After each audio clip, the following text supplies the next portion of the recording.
Vlad, here's a thought. Go back to your first 3 months as a Scrum Master. What's your biggest 180 shift from your initial preconceptions to now?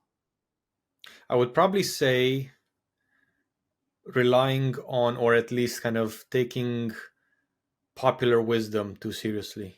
And what I mean by that is when I started getting into Scrum, basically, obviously, I wanted to learn as much as possible, but I think I got down one of those rabbit holes where there's a proper way of implementing Scrum and 99 million wrong ways of implementing Scrum. Uh, and it basically, I guess, Scrum purist in a way. And since when I was new, I was almost over relying on Scrum as kind of an actual guide. Like everybody needs to implement this in the exact same way. Stay away from toxic frameworks, toxic like Safe and other things. And the more I worked with different teams and different companies, different circumstances, I just realized there is no one solution for everybody. A lot of people say this that each team is different, and they actually mean it. Like each team is different. Scrum cannot work for every single team. As light of a framework as it is, some teams do actually require Safe because they're too complex. They have too many interdependencies. They're too uh, deep into the product that they've started developing. They cannot turn back because of promises to investors, sunken resources, etc. So they need to correct course correct as much as they can, but within the restraints that they have. You might not use what Scrum in a support team. You might shift towards Kanban.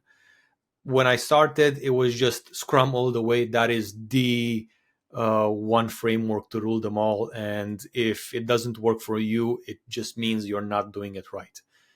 And I think that's the biggest mentality shift that I had in terms of just think outside the box, look at every tool at your disposal, and don't prejudge Yeah, situations. I agree. Like, Scrum is not, and for me as well, Scrum is not the end game anymore. And it seemed like, I mean, at the end of the day, it's in the name. You are a Scrum Master, so normally people Yeah. expect you to do Scrum, and that's a given. Let's say for a company that hires you, which is why I'm always advocating for the role that you're hired for to be an agile coach role, and you can choose the framework that fits the team mostly. But yeah, I think the idea that Scrum is not the end game and it can maybe just be a stepping stone for the team until they get into a rhythm, into a flow. They maybe understand their goals and how they can achieve them the best possible way, then switch on to something else, or just manufacture it so that it makes more sense for that particular team without needing to always go back to the guide for Yeah. guidance. No, Then a stepping stone is a very good way of putting it. It's you start off with this, but keep learning. Don't stop with just Scrum. Look at all the frameworks, all the tools at your disposal, because it so many Scrum Masters begin and end with just the Scrum guide, and they they give Scrum and Agile in general a bad reputation. They are the bad I'll Scrum actually Masters take it one that step we. further, because you said look at all the tools at your disposal. I would say don't even look at the tools first. Like, look at the situation and the Yeah, people, and what's the interesting. fastest way that you can get from point A to point B. And usually that may involve, let's say, limiting the work in progress. That may involve perhaps looking at right sizing stories, or maybe breaking down stories a bit more thoroughly rather than just jumping into solutioning and conclusions and then say that this is what we need to do. We need to meet up daily and everything would be fine then. Yeah, no, absolutely. That's an interesting way of doing it. I think if I would have known that from the start, and I would have looked at all my teams, at the context that they were in, and then only look for the tools as you suggested, appropriate for them, I probably would have progressed a little bit faster or significantly faster than I have. It's nobody. You don't start off Yeah, knowing everything, so it's of modesty. But that's, I guess, for anybody that starts off fresh.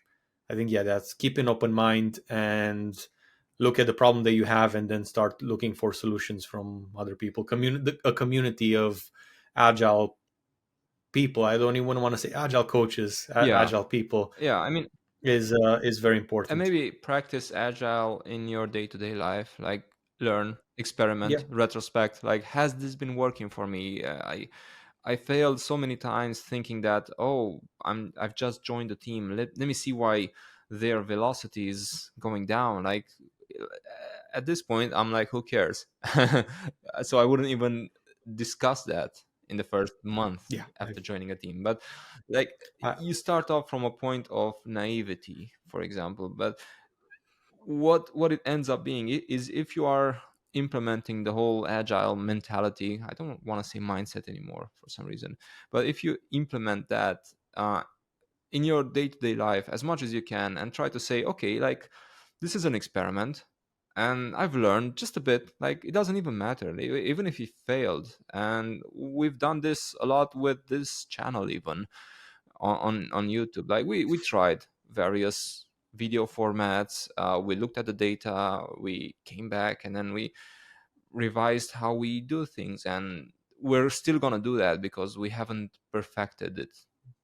So we're still gonna yeah, of go course, an back. ongoing process. Yeah, No, that is one tricky thing to juxtapose. The expect, especially when you're new, the getting past the fear of failure, or kind of like not being afraid to experiment and fail at the same time, where you do want to please your boss almost, and kind of have a good reputation in the company. So it almost produces a little bit of anxiety at the beginning of not knowing, like, how much risk it's appropriate to take, and how out there, out of the box thinking is appropriate. one thing So actually I heard a lot, and I'm not sure who said it, so I'm sorry, but I heard this a lot: love the problem. I would maybe change yeah, it and say, not necessarily love it, but don't run away from the problem. Don't fear the problem. Explore the problem. Don't it's just solutionize. a puzzle. Like, the solution Yeah, should not be your main focus. The problem should be your main focus. yeah, no, absolutely. It where was it? It was from the Hitchhiker's Guide to the Galaxy, that asking the question is the hard part, the answer is the easy part. The answer is 42, but what is the question? So it's kind of the same thing in Agile, is like, focus on what the problem is, how you ask the question, is the solution will be afterwards, will come afterwards.